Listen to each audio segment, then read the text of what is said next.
I've got four things that I would tell a beginner, especially, to do. Lift 3 times a week, walk 8 to 15K steps, and then... I've been following your work for a couple of years now, and we connected on X. And I think you are one of the guys who I admire a lot, because I think you have, in my eyes, the best natural physique like I've ever seen. But also your approach to fitness, I find it very interesting. So it's not only bodybuilding, but it's focused on athleticism, right? So you basically want to be, to look good, but you also want to use your muscles in the best way possible. So I think I followed myself the same approach for years. And yeah, I would be curious, to know more about you, about your secrets. And yeah, let's dive in. We had quite a good conversation beforehand already. We dived in and talked about consciousness, but maybe you want also introduce yourself, like how you usually introduce you. So my name's Grant. I've been an in-person personal trainer for over 10 years now, over a decade, and recently made the transition into online coaching, and this is where I'm at. And my background's rugby, growing up, and I've always been athletic. So, that sort of reflects into my training, and you'll see me doing like sprinting and muscle ups and things like this. And I just think the human body was made to move. So, just doing bodybuilding, things like this. I've been through periods of just doing bodybuilding. You get stiff, you get slow, injury prone. I think nothing beats sprinting and being athletic. So that's a little bit of an overview of my philosophy, so to speak. Yeah. No, it's very insightful. So, I mean, we can jump straight in actually. So, following your work, and I'm very curious. So, you've been training for 15 years now. And when I read about your philosophy on X, it's all about following the basics. You talk about fasting. You talk about working out 3 times a week. You talk about doing like 8,000 to 15,000 steps a day. You talk about getting sunlight, right? And you basically say that it's all about mastering the basics and repeating them forever. Yep. So, maybe for someone listening to it right now, who is like on this journey, we are recording in the beginning of January. They're like, all right, I want to be athletic. I want to get into my best shape. Like, what are the basics? What should I do, Grant? What would you tell him? So I've got 4 things that I would tell a beginner, especially, to do. So I've just written a lean protocol, which is essentially lift 3 times a week, walk 8 to 15K steps, pretty much what you said a minute ago. And then I call it like the high performers diet, but it's just getting the basics right. We've spoken about it a little bit and touched on it in terms of the 3 out, 5 in nutrients. So, getting the processed stuff out and putting the whole foods, the proper nutrients into your body so you can perform, feel good, mental clarity, all this sort of stuff. Then obviously, and then sleep. Those are the 4 things, the 4 basics that I would recommend people do. Sunlight is a low-hanging fruit. You can do that in your morning routine, go for a walk, 20 to 30 minutes a day. It's going to bring lots of benefits, and you don't even have to exercise for that. And that's going to make you feel good mentally, physically. Testosterone's going to go up. So all these things are going to contribute to you being the best possible you. But those 4 that I would recommend to most people and they master for the rest of their life are strength training 3 times a week, sleep, nutrition, and walking. They have to be done. They are the non-negotiables. Wow.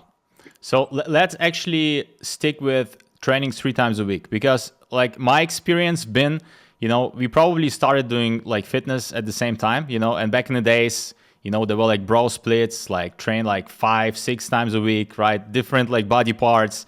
And I remember I spent so much time like just training 6 days a week. I didn't even have any free time. If someone asked me like, hey, do you want to join and do this thing? I was like, no, I have to, hit the gym today, because I thought like this is what is required to like be like in the best shape.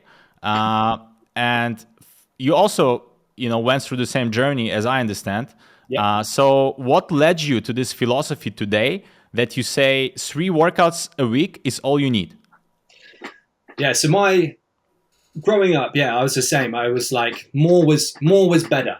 If I could do more volume, more bicep curls, more chest press, I felt that that was going to bring more results. But I was very much wrong. And so, to be honest with you, it's only been the last year that I thought, you know what, I was in Albania last year. And you know what it's like when you're in a new environment, new gym, you just like go crazy. You want to be in there all the time. And my pecs started getting sore. I felt a bit sort of like the energy after a session, you feel a bit wrecked, not good. Again, hitting that sort of legs push pull sort of protocol where just felt tight, didn't feel sort of like mobile or athletic. And and when I got back, I was like, right, I'm going to try the 3 sessions a week, kind of like that Mike Mentzer type style of training. And I was a bit skeptical. I was like, am I going to lose my gains? Blah, blah, blah, all this sort of stuff. And then dove into it, started off with 3 sets per exercise. And I was like, cool, my physique looks the same, if not a little bit better. Joints felt better. Felt much better after workouts. Didn't feel like demolished. Had so much more time to do other things. So like to focus on work and other priorities. And then it was going so well that I thought, you know what, I'm gonna jump down to 2 sets. Let's see how far we can take this. Let's see whether I can maintain or improve my physique with doing much less. And then I went down to 2 sets per muscle group. And again, because you're getting so much recovery, the main driver of hypertrophy is mechanical tension. So taking the muscle to failure and then progressively overloading it. So if you're getting as much recovery as you can to really touch on those principles, really drive those principles, then your physique is going to look better, and you're going to do it in half the time and half the effort, essentially. So that's where the journey I've been on for the last year, and it's been crazy because now, my training it just feels so much better because you can then fit into your workouts maybe some more calisthenics, maybe some more cardio, without feeling like you're living in the gym and you're just feeling wrecked all the time. Your recovery's slower. And yeah, that's kind of been my journey the past year. And now I'm like, right, because I always had that belief of like, you need to be doing a certain amount of volume, but we know now that's not the main driver of hypertrophy. So yeah, now I won't look back, mate. That is the new model. I don't know if you're similar. Did you go on a similar journey as that? Yeah, I've been on the same journey as you are. So I actually, also like a year ago, I would say 1.5 years ago, I started reading books from Mike Mentzer. And actually, I think someone published his interviews on YouTube, and I listened to them, those audio tapes, and I was like, wow, this man is like so well spoken. He's like into bodybuilding, into fitness, but he was also into philosophy. Like he read Ayn Rand, was one of his favorite authors, and I think Nietzsche as well. And yeah, just the way he spoke, and then I was reading his books, and actually I found out that so this philosophy of high intensity training, he got it from Arthur Jones. And Arthur Jones was like the founder of like the first gym equipment, Nautilus, gym equipment. And I read his autobiography, and basically Arthur Jones said like after, I think he died like in the early like 2000s. And he basically said like, it took me 20 years to understand that 2 sets are better than 4 sets. And then it took me another 20 years to understand that 1 set per exercise is better than 2 sets, So I started doing actually just 1 set per exercise, and I did it for like half a year, but I realized that I lost a little bit of size, because I also like, this was the main question from like 2023 for me, like how much volume do you need, So I would be curious to know, like in your experience, I'm also like right now I'm doing just 2 sets per exercise. And also training like 3 to 4 times a week. I'm not doing a full body split like you are. I'm doing like upper lower, But actually, I thought about changing. Probably I will after this conversation. But I'd be curious to know like your experience, because you hear a lot, like there's basically like two opinions, right? Like, yes, like Mike Mentzer said, you need to take like all your reps to failure, because this is where the growth happens. If you're not going to failure, like those last 2 reps, they're very special, right? But then you see a lot of guys who isn't going to failure, right? They maybe leave like 2 reps in reserve, 3 reps in reserve, but then they do more volume and they also build, a lot of muscle. So they're like those two philosophies. So I'd be curious to know, like in your experience as well, like switching to this, lower volume, I would say, model. Like, what is your experience with your muscle mass, with your gains? Because, with Mike Mentzer training, I constantly added in strength, but I just felt like, I lost a little bit of a muscle mass. So what has been your experience? Yeah, I think there is that sort of like, with high intensity training, low volume, I think you do have to push quite hard. And I've been playing around with it a little bit in terms of, do you have to push to absolute failure, or can you go to that sweet spot of around 2 to 0 reps in reserve? And in my opinion, I think you can stay in that sort of zone of 2 to 0 reps. The gains might be, a little bit slower, but I think, again, it's just like whether you want to really push and go all out and risk form breakdown and things like this, because we have to preserve our bodies as well. And some exercises are less safe to take to absolute failure, like back squats, for example, and things like this. So you have to play it safe a little bit, not go absolutely mental. But I think when you're doing more volume, you can get away with doing, not going to absolute failure.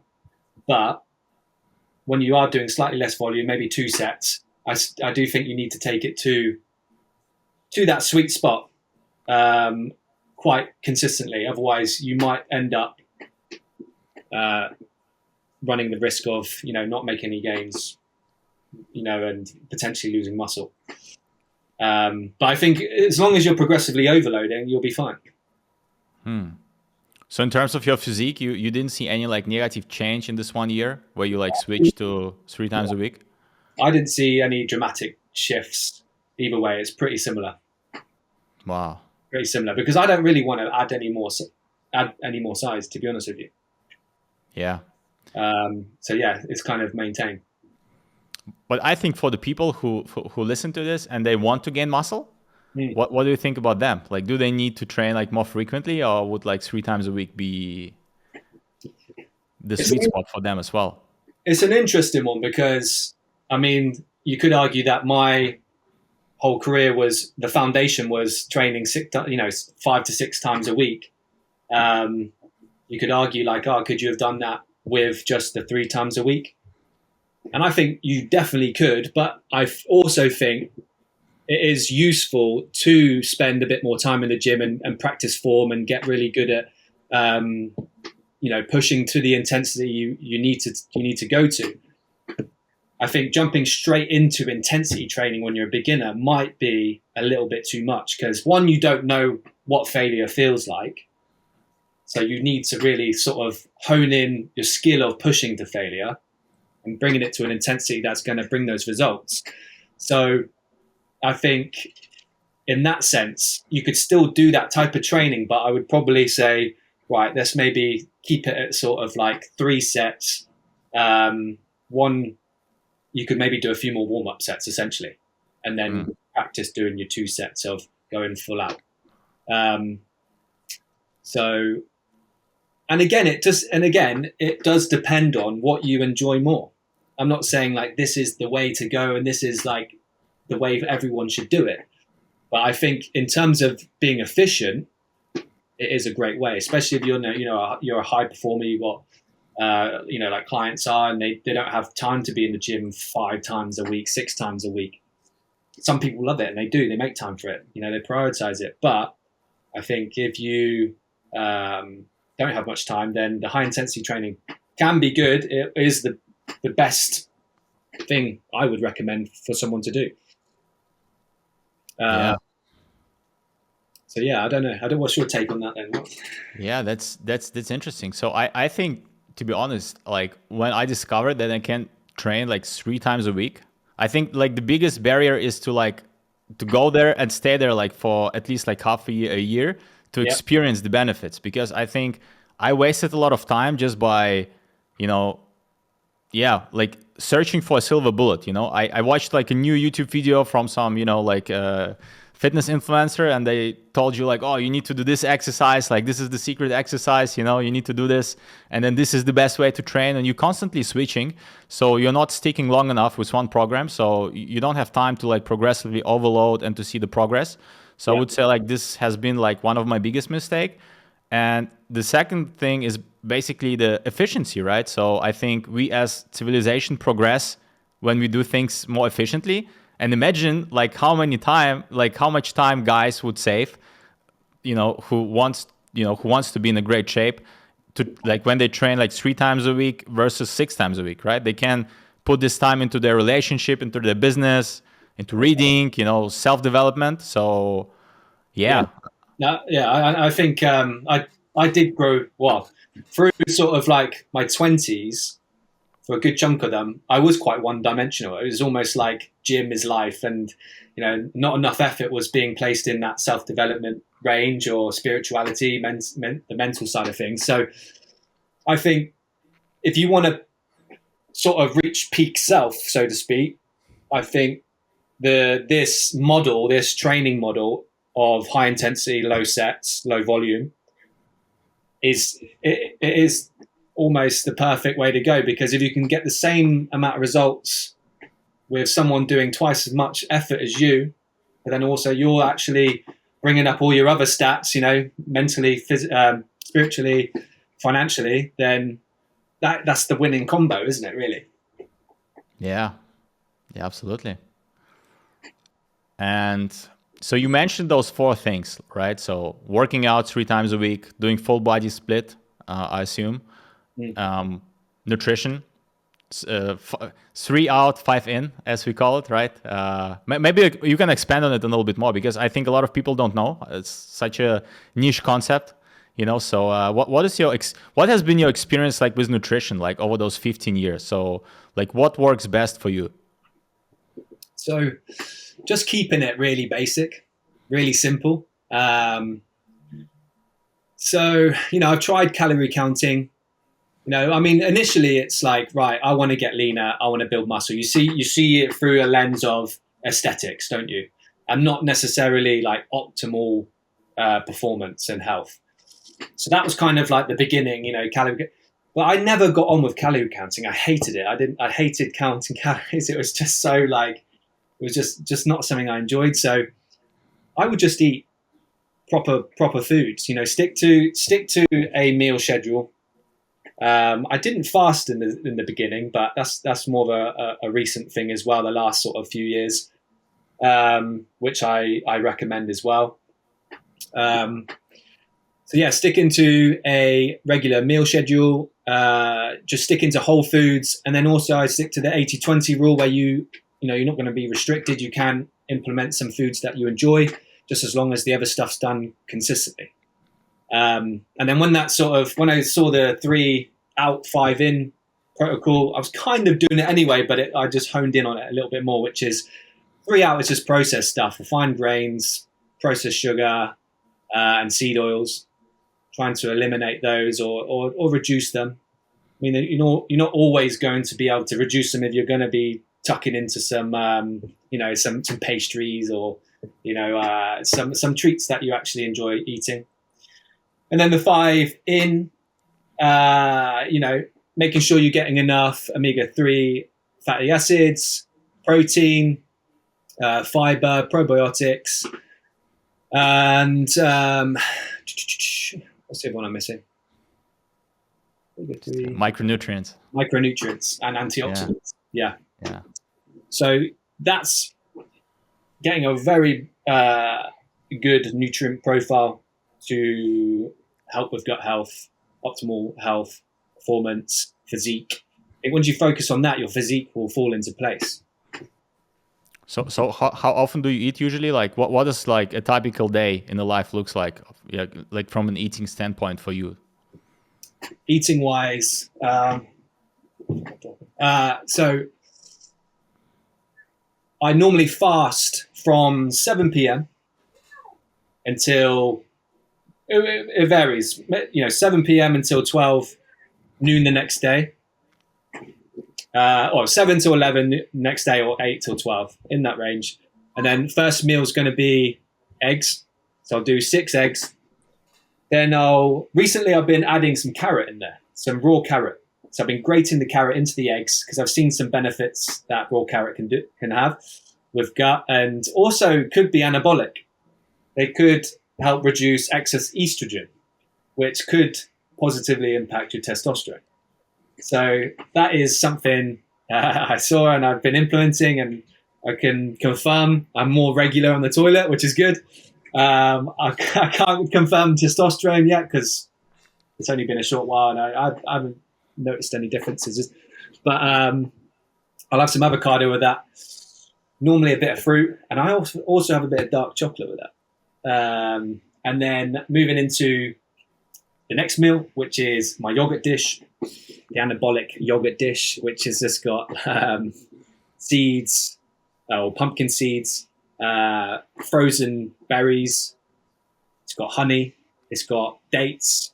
That's that, high protein, probiotics in there. And then what are you using as a yogurt? It's like a skyr or skyr. Okay. Yeah, skyr. Like the whole package, like 500 grams. Like how much do you eat? The whole 500 grams. Wow. Get that 50. Well, it's like 45 grams of protein in it in that. So I try and have because I'm eating the 3 meals, 50 grams per 50 grams of protein per meal works quite well for me. And then the final meal will be some sort of like beef mince, eggs, potatoes, and then a cup of tea after. And if I'm having a little bit of a treat, it'll be a cup of tea and a biscuit. So that's normally the regular. I have that every single day. Wow. So like this is how you eat most of the days, right? Like the eggs and that is, it's like the boring stuff. It's the boring stuff, but I love it. It's like, I think when you feel the full experience of what your peak self can feel like in terms of with the food going in, the training, and blah blah blah, it's easy. Doing this stuff's easy when you know how good you can feel. That's right. Do you feel the same way? Like it'd be interesting to also know what your meals are like and whether they are similar. Yeah, so I also eat 3 times a day, so it's pretty similar, I would say. So I start with oats though. I'm curious what's your take on oats is. I still there's so many like opinions, and I've tried. I've been vegetarian for a year. I've been eating like paleo for another year, so I almost didn't eat like many carbs. Was basically high fat, and now I'm more of a flexitarian. So oats, I think, work good for me. So, I add a lot of fruit into it, usually like apple, pears, also some nuts, like a Brazil nut, for selenium, and also cashew nuts. And also add some like natural protein inside of it, because basically if you just eat oats, it's like pure carbs, you have good fiber, but I add some protein to it. And then my second meal is actually like yours. So it's like 5 eggs. I also eat carrots, raw carrots. Nice. And also beets. So I also like to eat beets. So carrots, beets. And I also add... The beetroots. Good blood. Yeah, beetroots. Yeah, you can just buy them cooked, so I just cut them for the nitric oxide, because... Right? So... and then I add some like dark leafy greens. So it could be like spinach, arugula, kale, and that's it. And then I go train, and in the evening I just go to like a local, where I live in Warsaw, Poland. I just go to like a local traditional, Polish restaurant. It's called the Milk Bar. And then I just get, like a big like dinner of like soup, and then, like a main course. Usually it's a piece of meat, potatoes. What? 3-course dinner every night.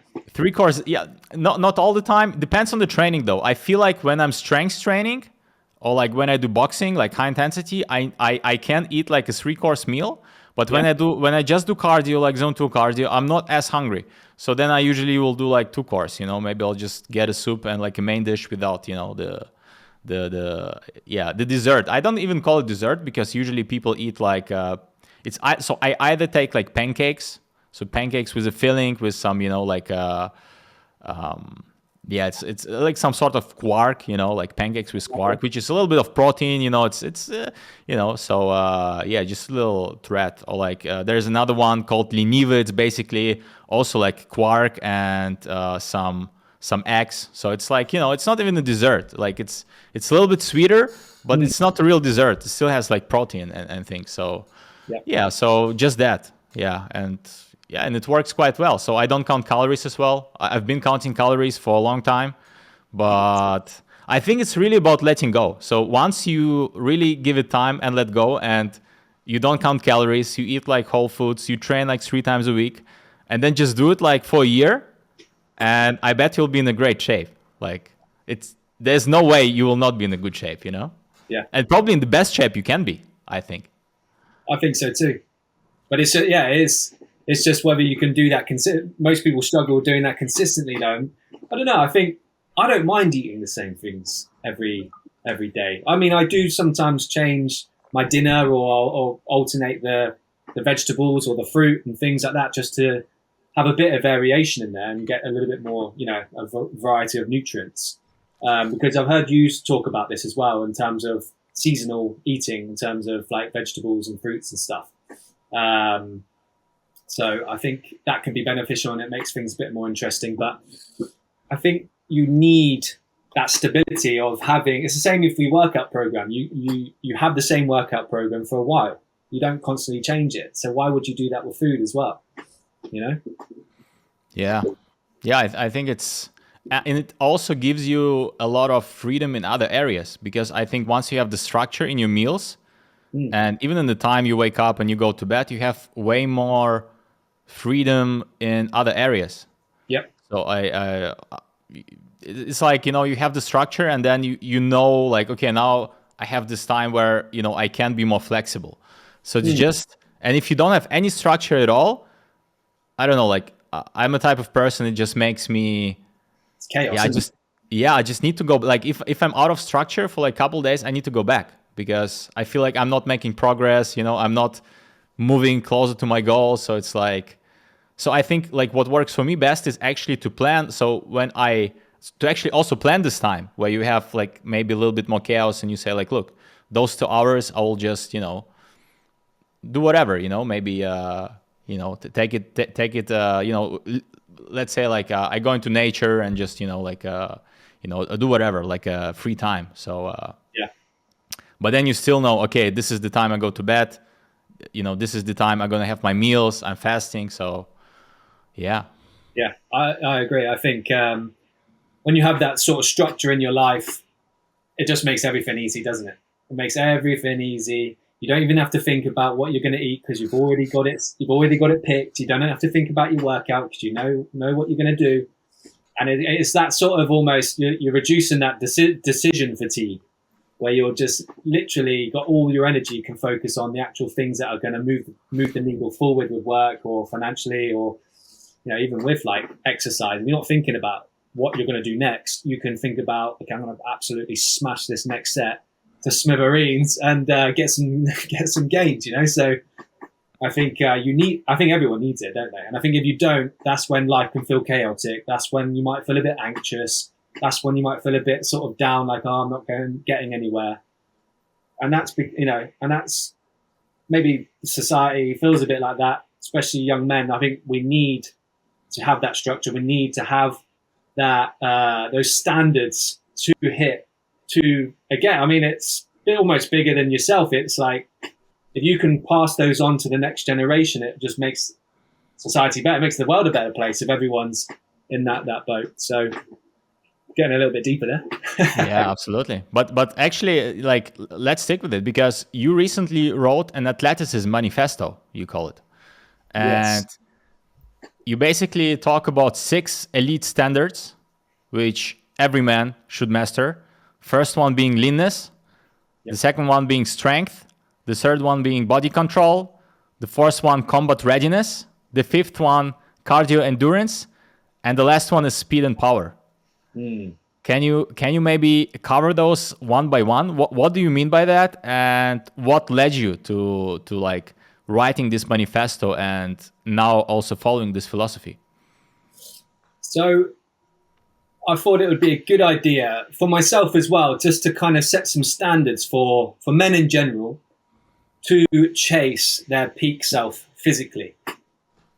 Now, like, because the standards have dropped quite a lot in society recently, these might feel like they're elite standards that you'll never be able to do. But with the right training, you'll definitely be able to do them. And instead of just showing up to life, why not be prepared for anything? To become capable, relentless, and unstoppable. This is in the blog post that I posted. And, you know, it's not an ego thing. It's something to strive for. And I think maybe that's a lot of sort of men these days feel a bit disenfranchised, or they don't have something to put their energy towards. And this is probably the best thing you could put your energy towards, because it's going to help you to become more disciplined. It's going to impact all of your life in every arena.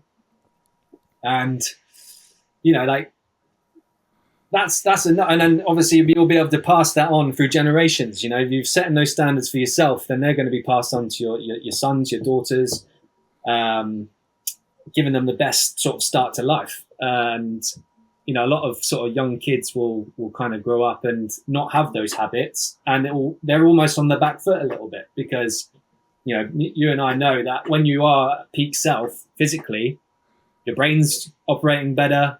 You know, spiritually, you're there. You know, you feel so good. So each one, so leanness is 10 to 15% body fat, and that's to maintain that all year round.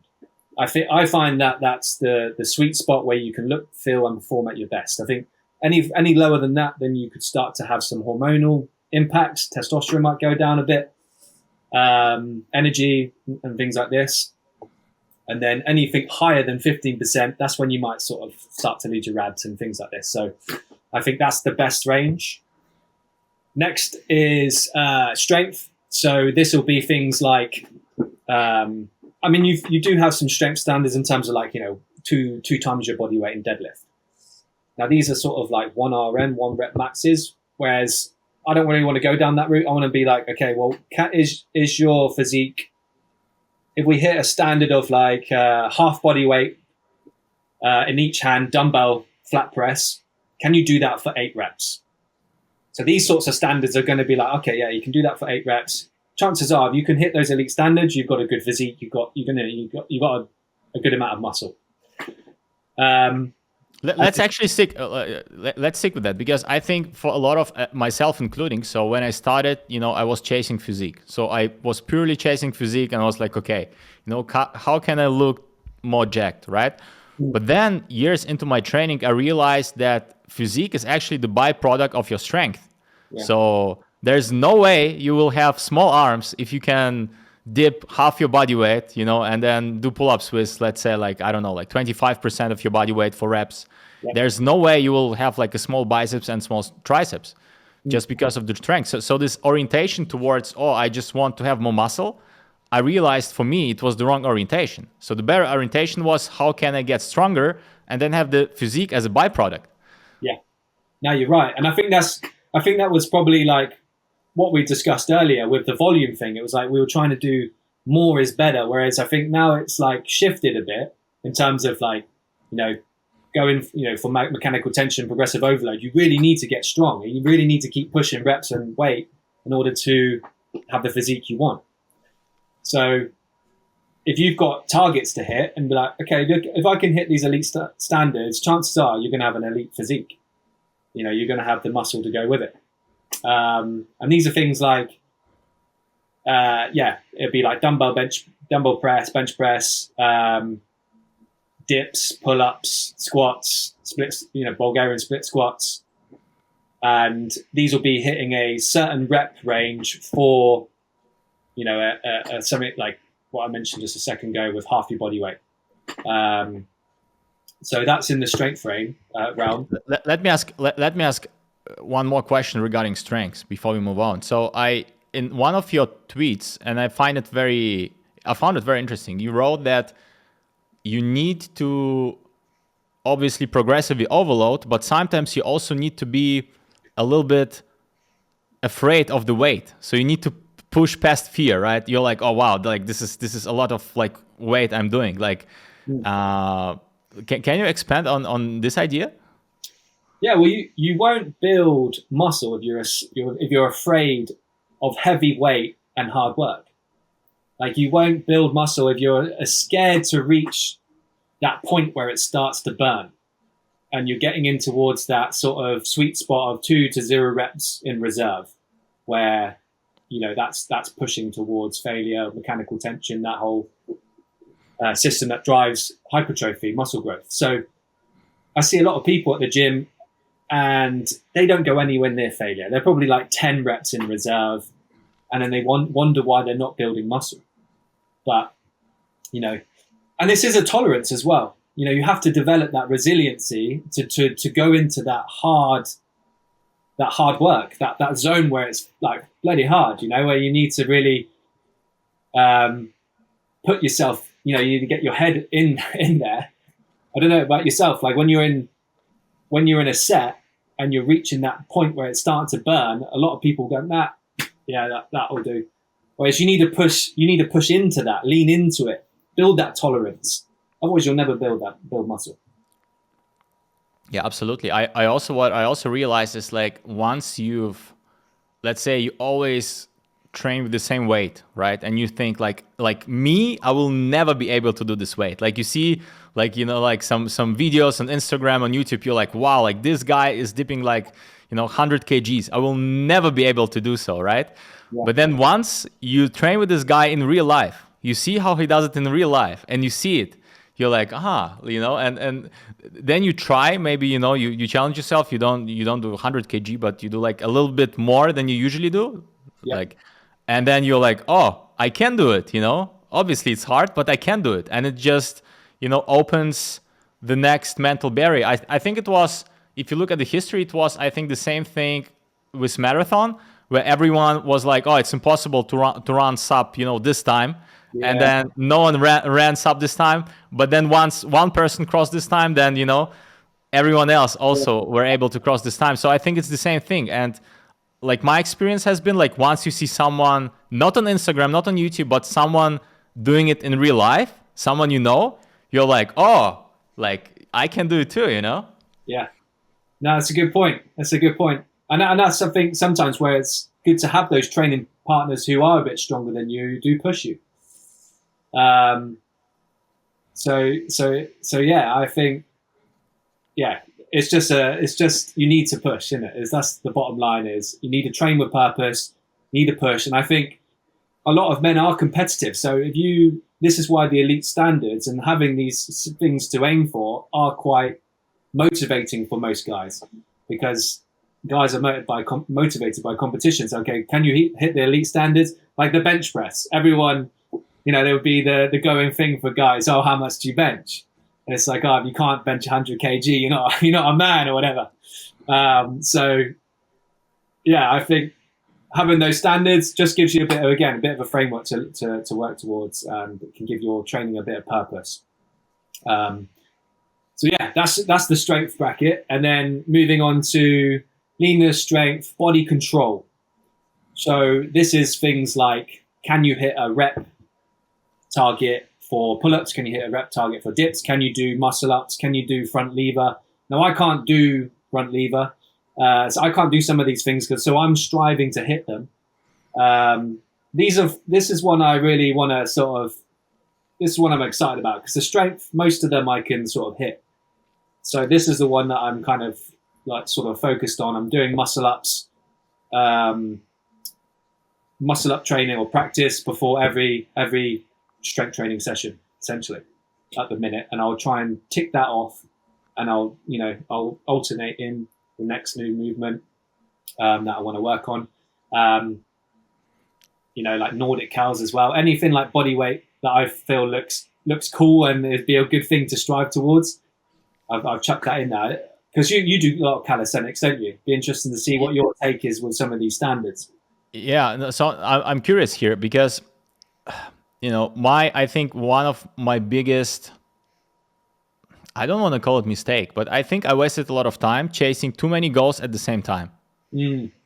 So I'm curious with those standards, right? Like, how would you approach, like, let's say right now you're focusing on ring muscle ups, right? Yeah. So your goal is to do 5 clean ring muscle ups. So, and then once you hit that, then you move on to like, let's say like handstand push-ups. Like, because like, I think for me, the biggest problem historically has been that I understood that I can't, like, obviously it all looks cool, like front lever, muscle ups, like handstand push-ups, but then also like maintaining the strength, and maybe we will also dive into endurance, like all those things together. For me, it was always a challenge to do it at the same time. And I realized once I try to do all of them at the same time, I don't make any progress. So I'm curious, like, what is your take? Like, how would you approach it? Like in terms of, maybe are we talking like maybe like quarters, like maybe half a year, like how do you approach those? So I was kind of similar. I remember sort of giving calisthenics more of a go back in the, a little while back. And I was the same. I was trying to do all of it at the same time. Like you just mentioned, handstands, muscle ups, front lever. And I wasn't really getting anywhere with any of it. So I think the approach I've taken since sort of like creating this is, right, I'm going to focus on muscle ups. Let's make that the priority. And I'll just play around with the others. So every now and then I'll jump up and try and do a little bit of front lever work. Every now and then I'll do a little bit of handstand work just to keep them trickling along, because I think there might, although I'm not really focusing on giving loads of time, I think a little bit and a little bit, but consistently over the year, when I come to doing it or prioritizing it, I'll be that much further than I was if I just didn't do any of it. Does that make sense? Yeah. So like, for instance, so recently I've just been sort of trying to dial the form in with the muscle up. So I've just been doing singles. So I'll do something like 6 singles, and I'm just going to try and reduce the rest as I go. And then, and then in between my strength days, I'll do like some cardio. So like, let's say on Tuesday, I'll do some zone 2. I might just, after jump up, do some half lever tucks or something like that. Just play around with it, have fun with it, and not make it too sort of serious, because again, when you make these things too serious, it takes the fun out of it. So just jump up, sort of play around with it, try a few different movements. And again, that's just going to overload the system a bit and keep that sort of strength ticking it along. And if you get a little bit better every month, then I'm happy with that until I really prioritize it, and then we can give it some juice. That's kind of where I'm at with it. What do you think about that then? Yeah. I think it's so how I think about those things. Probably, I think it takes more time and energy to accelerate something than to maintain. So I think right now, if I would approach those goals, I would, let's say, like focus on ring muscle ups. And once I achieve them, I know that it takes me less energy to maintain them. Maybe like doing them like once a week, maybe even once every 2 weeks will be enough to maintain them. And then you work on something else. Yeah. And maybe even like you working on the front lever will also help you with your ring muscle ups, because it's like, the same pulling strength. Yeah. So I like to think about it like, probably for me, the best way is to focus on them in like cycles. So, you just focus on those things. It's like doing content. We talked about it, right? It's like doing content for social media, right? You can go on all the platforms, but it's very hard when you're starting out and when you do everything by yourself, right? When you're a solopreneur. So you can do YouTube videos, you can record a podcast, you can do like shorts and and Instagram reels, and also like post on Twitter and do blog posts and newsletter. But you also can't. It's like too much. You end up making no progress. So I think the better thing is to master one area, and once you master it, it's easier to maintain. Once you understand how to write tweets, how to write threads, it's way easier to maintain that and then you can jump, and figure something out, like how to make like, shorts. So I think about training in the same way. No, that's a good point. That's a good point, and it's kind of in alignment with what I'm doing. But I'm just kind of having a bit of fun with maybe trying it as we go. Like just popping into a handstand every now and then, see what happens. But I think in terms of like periodizing training or cycling it or doing different phases, when it comes to like the cardio, the later categories like the cardio endurance and the combat and all this sort of stuff, I think then it's like, right, I'm piling in. If I do it all at the same time, you're piling everything in, and then it's like, whoa, this is like way too much. So I think it's a fine balance between, like you said, maintaining what you've focused on during strength or body weight control or things like this, whilst then also prioritizing the cardio endurance, if you want to hit some of the elite standards in that category. So yeah, I think it requires a little bit more intricate programming, but yeah, I think it's just trying to figure it out as we go with that one, and like learning a little bit. Okay, well, this is best, or asking some experts, what would be the best. And that's why I kind of set it out, because I don't know everything, and it'll be interesting to see along the way what I learn about sort of attempting all these elite standards. I was just going to say, like, how many ring muscle ups can you do? I don't train them like actively. Like I maybe do them now like once a week, but I would say like my best was I did 5 ring muscle ups and maybe like 6 bar muscle ups. Nice. I always wanted to get to 10, but I was just with muscle ups. I realized we didn't talk about it in depth, but you said like a very important point. I think that once you switched from 6 times a week to 3 times a week, your joint pains disappeared. And this was also my experience, because when I trained more frequently, I had a lot of like, smaller issues, like joint issues, or like, I would have, just those little things, like, but they like accumulate, and then, they just, you don't want to have them. And once you go down with your training frequency, they disappear. And this was also my biggest, like all it takes is really to train less, because a lot of people, like, a couple of years ago, like 5 years ago, they were all into like, you need like to prehab and rehab the joints, right? So it's like even more, so you put even more work to kind of, to kind of, solve those joints pains. But I think now people started to realize that all it takes is really like just proper rest. You don't need to do like extra stuff, to, train 6 times a week and then like do some like prehab and rehab exercises when you just can rest. And it's been also my experience. So yeah, it's a balance that you need to establish for yourself, because there's so many external factors as well that go into stress and recovery. Are you getting your sleep? Is work stressful? Family life is bad.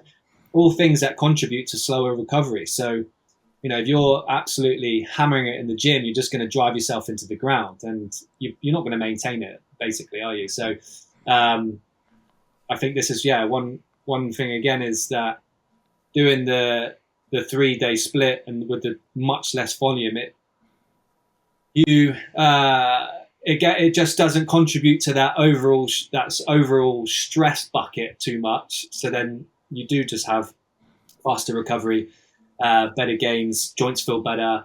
Man, when I was training loads, like 6 days a week, I'd be legs push pull, sometimes no rest in between, straight back to back, repeating it. And my joints I just wanted to leave, I think, my body, because they were just, I was just always like pricking my neck and doing all this. And I felt like I had to do loads more massage and things. And I just thought, like, is this right? So when I made the move from going from 6 to 5 to 4 to 3 over like a little bit of a time, I was like, wow, this is so much better. It's almost comical, the difference between it. But before, I loved training though, and that's why I did it most of the times. But there was an element of like, if I do less, will I lose my gains? So, and I'm glad. Yeah. I'm Fear glad of missing out. you feel like you're going to miss FOMO. out. Yeah, and I've found the opposite. So yeah. Yeah. Wow. So we covered three, right? Leanness, strength, body control. The next one I think is very interesting. Combat readiness. Combat readiness. Tell me about that. What does that mean? So I think there's two things. From what I've seen is Brazilian Jiu-Jitsu and also like sort of Thai boxing or boxing. I think the standard is a blue belt in Brazilian Jiu-Jitsu. Now these are just things I'm throwing out there because I haven't sort of embarked on this journey of combat readiness yet. So you might be able to tell me more if you've done these things. But so blue belt, I don't know how long that's going to take. It could take years. I think it probably would.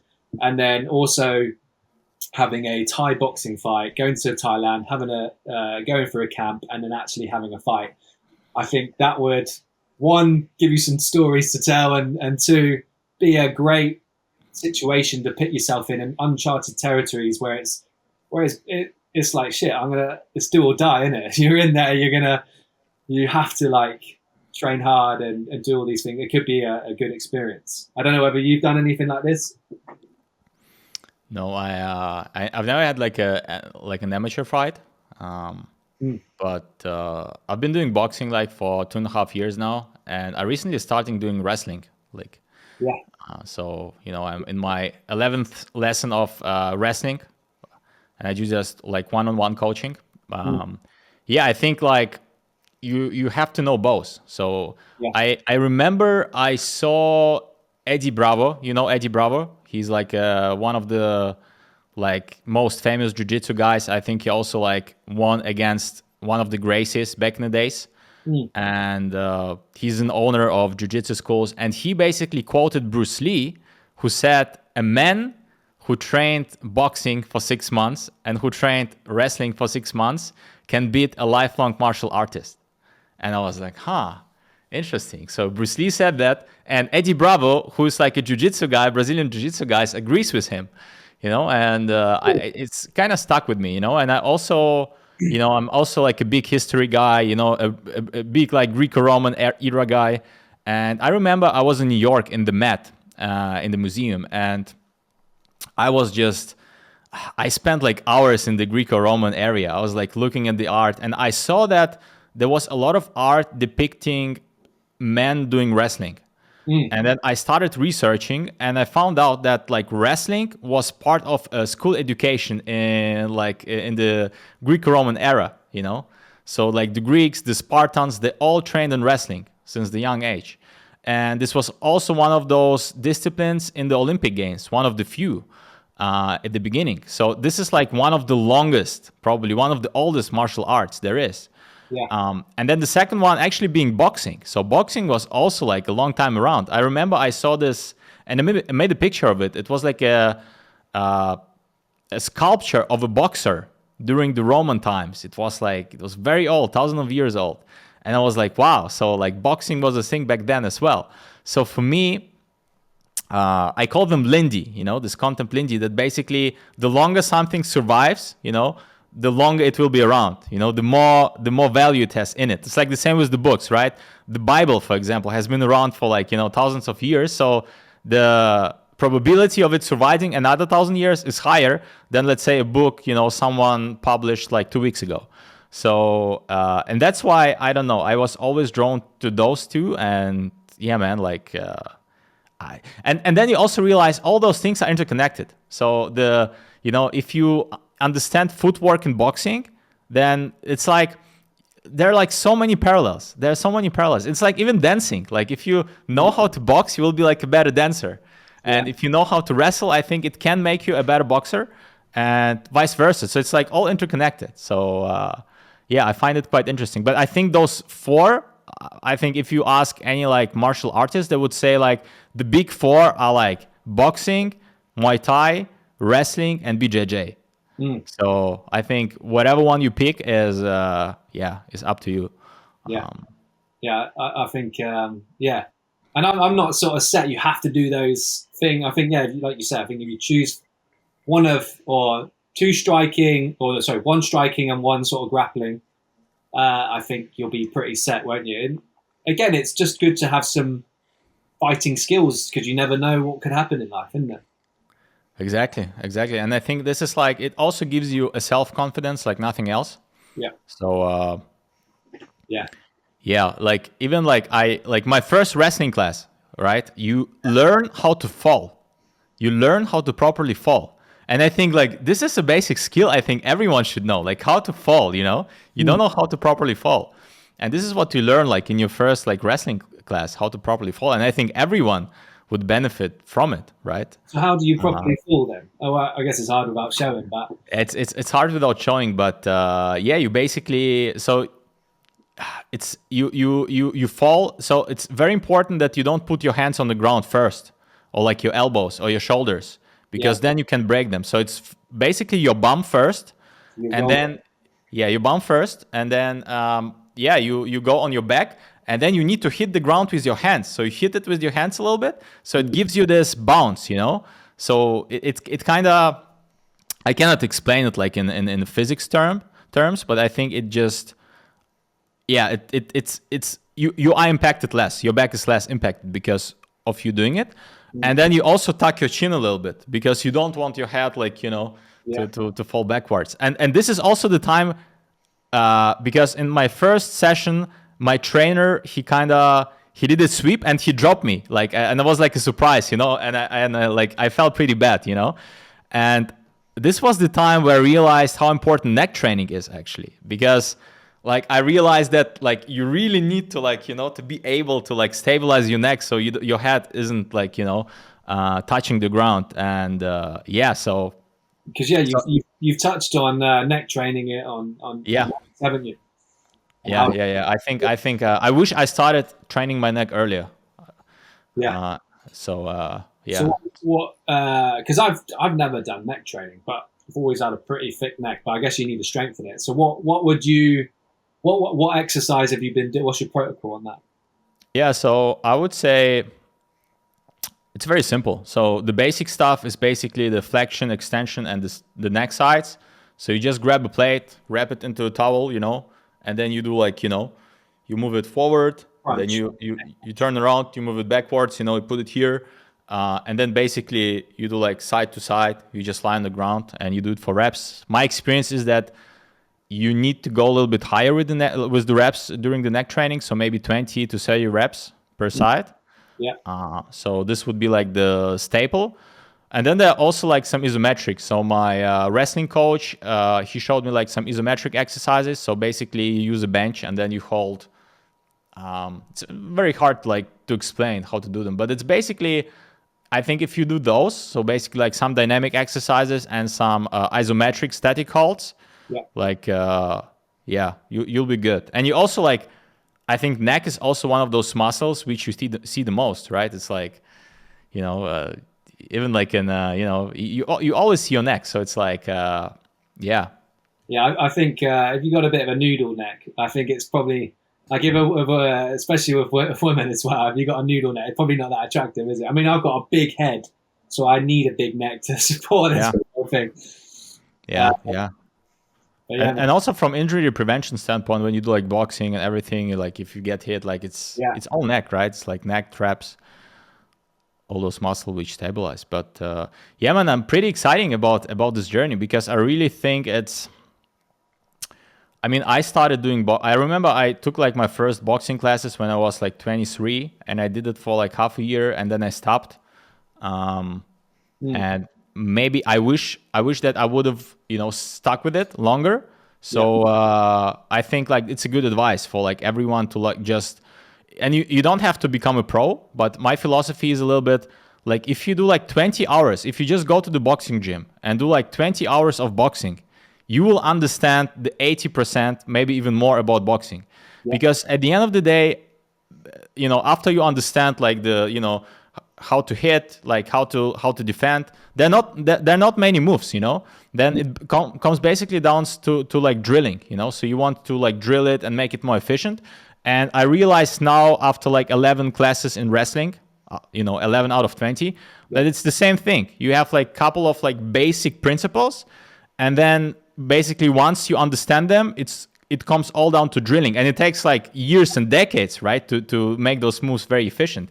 But the basics, you can get them in the 20 hours. And I think the faster you can get to 20 hours in, either or, like the better it is. Like you will gain so much more self-confidence. And yeah, and also, man, like the friendships you form, like in the martial arts gym, it's undescribable. You like with the guys, we are like 3-4 guys. We do boxing together. One of them is like our coach. He's been doing like boxing. He's been like fighting as well, like amateur fights and everything. And man, when we do sparring together and we go, then like basically, he trying, to hurt me. I'm trying to hurt him. But then afterwards we go like and eat dinner together, right? And it's like this feeling is undescribable. Like the bondage, like the companionship you have afterwards. It's like it's very special. And I've heard a lot of people talk about it, and it's really like once you experience it, it's like it's very special. It's very special. Yeah, I've heard that, and you see the likes of like Joe Rogan talking about Brazilian Jiu-Jitsu all the time, and that sort of community element. It's something so like primal about it. I think throughout probably human history, there's always been an element of combat readiness, isn't it? Everyone's probably done a bit of wrestling and stuff, and everyone after then has a few drinks back in the day or whatever, or like bonds over that. And it's probably almost like a rite of passage for a lot of young men or young boys going through the ranks. Have you ever seen the film 300? The Sparta film? When the kids have to go out on their own and he kills the wolf and comes back a man or whatever. No, I just find that interesting. But would you have a fight then? Would you say you're at a level now, boxing wise, where you could fight? It's a good question. So, I think, it's a very good question. So, I don't want like it's been on my list. So like yours, like an amateur fight has been on my list for some time now. But I think that you need to be like. I know some people who've done it, like amateurs, who did like they call it. I think white collar boxing, especially like when you like, and they do it in UK actually. So some people I trained with in Berlin, they went to London and like competed there in a white collar boxing arena. It's like, I think 3 rounds, 2 minutes. Yeah. But I think you need really to like, it's like a project, it's not like you really need to like prepare for it, so like for 3 months, like train like 3 times a week at least. So you really need to be like in the space. And take it seriously. And for me now, I'm kind of in this, we talked about this acceleration and maintenance phase. And I'm right now in this maintenance phase where I do it like once a week. And it's just, it builds up, but it's not like my main focus. Because for me, my main focus now is business.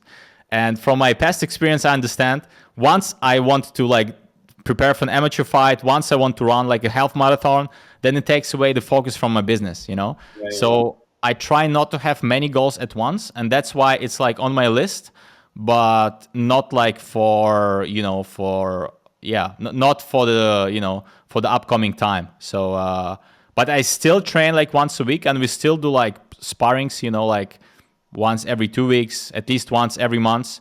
So you're still like in the if you have to fight, you can. So but I think like having a real amateur fight, it's like more you need like to be in this mental space where you take it seriously, Yeah. I think so too, and I think that's why I would be inclined to go to Thailand and do like a bit of a sort of like camp there, and then maybe 3 months, and then you have a fight at the end of it. Yeah, I think this is great. Like if you like focus solely on that, like let's say your business on the maintain, like that's what I talk about. Like I think you can't accelerate 2 areas at once, So let's say you like your business is stable, you're in this maintenance phase, and then you can focus on like a fight, and then you accelerate there. But once you start to do both, it's like, Yeah. you might lose the fight and you're not like, you're not make any money in your business. So it's like, so I think, and I struggle a lot with it. I am very much someone who starts a lot of new things. I'm always excited about new stuff, but then the hardest part is really like sticking with the basics and doing them long enough, without like switching focus. So yeah, I'd say I'm in the same boat as you. I get a bit, like you've discussed, shiny object syndrome. You kind of look like, oh yeah, I'd love to do that, blah blah blah. But it's like, well, hang on, is that going to disrupt your consistent habits to build your business, build your financial income? And I think for me, that's a big thing this year as well. So I can't get lost in all these sort of goals. So it's something to really sort of think about, because that is the primary thing at the minute. Yeah, it's absolutely, like it's and especially I think for guys like us who like, entrepreneurs, you want to be like good in many areas, right? And you strive for more and more. And this was also my experience in the boxing gym.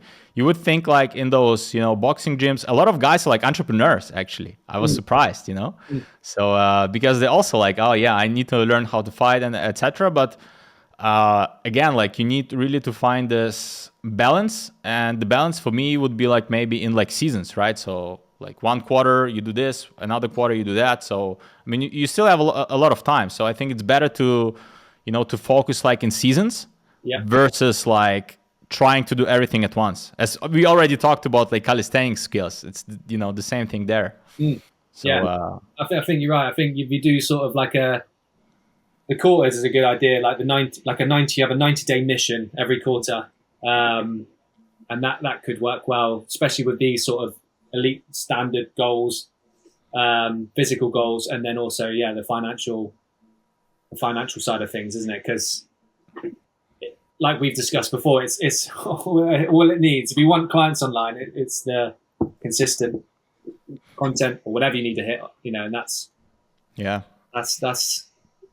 priority, isn't it, really, at the minute? Yeah, for sure. So I would be curious to know, actually, one of the last pillars is speed and power, and like I associate you with sprinting. For me, you're like the sprinting guy. And when I had my sprinting era, I would say probably 2019, I did like sprinting like once a week. I went on a track and we just did like 100-meter sprinting, maybe 100, 200 meters. And man, it was so like, it's tough. If you like sprint and you sprint against someone, you're like competing. It was so tough, right? And I realized also like for your muscles, like my hamstrings were sore, like my obliques were sore, from it. And then, once you do like, once you sprint like 100, 150, 200 meters, you need like 7-8 minutes, like to like properly recover, and I've done it, but again, like I've done it maybe for like half a year and then I did something else.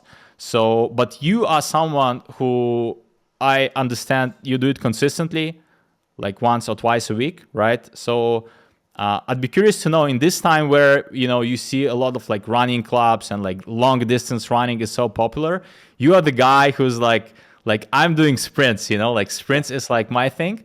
So I'm curious, like what benefits have you seen, like maybe for your physique, maybe for, for your cardio, maybe for like other areas, like your hormones, testosterone as well. Like, so what benefits have you seen from sprinting? So, yes, I mean, I've always, like I said earlier, I've always liked to bring that athletic element to my training from playing rugby and things like this, because I want to be operating at my best. I don't want to be sort of like a bodybuilder, just all show, no go, and, go to do a sprint and then pull your hamstring. That just looks a bit weak, doesn't it? So, and I think sprints is probably the best exercise to be athletic, isn't it? Let's be honest. It's explosive, it's speed, it's power. And I think that's what's missing from a lot of people's training these days, is that they focus too much on the strength and not enough on the speed and the power. Because these things as well will contribute to longevity and quality of life. whilst also, hormonally, spike testosterone, spike human growth hormone, and these things help you build muscle, metabolize fat, and speed up recovery, or testosterone, increase your drive, and things like this. So they are an exercise which I believe everyone should be doing. It's just something so primal about it. Imagine back in the day when we were hunting our food. Everyone would be sprinting. Everyone would be like using their body, to their maximum capacity, going through space and time at maximum velocity. There's something about it. There's something about it that's primal, because we used to do that. Whereas these days, not many people sprint past college or school or whatever, or maybe not ever in their life, which is quite bizarre to me. But and there's something majestic about it. If you see a cheetah running for his prey, see how he runs. It's majestic, and humans are the same. We were made to do that, and I think, I normally go down the coastal route walk, and during the summer I was doing this a bit more when it was a bit warmer, and just sprinting, doing hill sprints and things. And again, like the post endorphin rush is potent. I would do sort of, I'd go out for my walk. I would do sort of, 6 to 10 sprints up this hill, and then I'd carry on my walk. And around that walk, I would experience such like clear mind and some good thoughts and ideas. It's almost like my consciousness just like shot up to another level, and I'm kind of like in this like peace. It's just peaceful sort of headspace. But apart from that, I do believe that alongside your strength training, you should have some like sprinting or plyometric, jumps to maintain your speed and power, because those things drop off quite a lot as you age as well, not just strength. And then also, the apart from, sprints, zone 2 work. So I think those 3 things need to be done in some capacity throughout your training. You might prioritize strength and hypertrophy. Got summer coming up, you want a bit more muscle, looking good. You might prioritize that. Whereas other points, you might prioritize, okay, I want to get a bit more speed, a bit power, test myself. And the same with like zone 2, you might want to sort of like work on your zone 2 a bit more. Another category in this manifesto is cardio endurance. So, do you want to get a better 5K time, half marathon? I mean, I wouldn't normally do those massive distance, but in the manifesto, I've set 3 challenges which are to do this year, which again is more goals that maybe is just too much. But one is high rocks, one is half marathon, and one is sprint triathlon. So, in order to be athletic, I believe that those things or those categories need to be in your training. So yeah, that's why I do the sprints. Yeah, I'm curious, like, how are you approaching sprints? Like, so are you do it like on a separate day? Are you doing like after your workouts? Like, what does the typical sprinting schedule for you looks like? So right now I'm only doing it once a week. So I'll do that on Saturday morning. So I'll do my normal. I've just introduced a bit more cardio. I was just focusing on strength for a bit, but now I've got this sort of these categories to hit some of these standards. So I've just introduced zone 2 on a Tuesday in between my strength workouts, basically, and then on Saturday I'll do sprints and plyometric work. So you just do sprints. So like, what did you do today? So for example, today I did 3 lots of 20-second sprints with a good amount of rest, sort of around 3 minutes in between. And then after that, I did 3 lots of 10-second sprints. So one's a little bit longer and the other one's a bit shorter, working on that acceleration. So, yeah, and that was it. So 6 sets of that, and then you go home. And then, yeah, so before that, I did some broad jumps to work on some like power plyometric stuff, and then went into the sprints, and then sauna, done. Wow. After that, you feel like $1 million. It's a good combo. Wow. Yeah, and like we touched, I talked about like the Greco-Romans, right? The first like Olympic Games, and all those things you talk about, sprinting and like broad jumps, those were like the disciplines Yeah. in the like original Olympic Games. Oh, really? So yeah, those things are like I think like throwing as well, like spear throwing, and also I think it was discus. Yeah. I think those were like like the basics for like hundreds of years. Those things, they're like Lindy as well, right? So like, they're like time proven Yeah. that they No, have a certain benefits for us, and I think going back to them is like they're like timeless, and yeah. Nothing. If I could only do one thing, it would probably be sprinting. If I had to choose, I know this, hypothetically. if you had to choose between like what strength training and like like between strength training and everything else, you would pick sprinting. It would be hard, but I don't know, man. Actually, I mean, I do really enjoy lifting, but there's something about sprinting that's just primal, that you're meant to do. Do you know what I mean? Like we were meant to do it. Because you don't need any kit. All you have to do is show up, sprint as hard as you can, and that's it. I don't know. It's a funny one. Well, we don't have to choose because we can do all of them. But yeah. But I think it's true, and it's also very like life applicable as well, right? Like sprinting, it's Well, that's it. Yeah, it's functional. Like if you want to run to get the bus, you need to sprint. You need to get the bus. If you got a perpetrator and he's trying to chase you down, kill you, if you can't sprint, then you're pretty screwed. And these are the things that I don't know. I think about these things like in any of these situations, I want to be able to protect myself, move away from danger. It's like flight or fight, isn't it? Have you got the ability to fight, and have you got the ability to fly? And I think a lot of people these days probably wouldn't be able to do any of them. Yeah. They don't have the capacity to do any of them. And I think that's a bit of a shame because our bodies were born to move. Yeah, I think it's key, like going back to those roots, because all those things are even like we talked about throwing, like throwing like objects. I think it's also like when do you throw projects these days, right? Maybe if you play some sports, but usually you don't, right? But when I started doing wrestling, I realized that all those throwing exercises, they're also like there's a carryover effect to wrestling.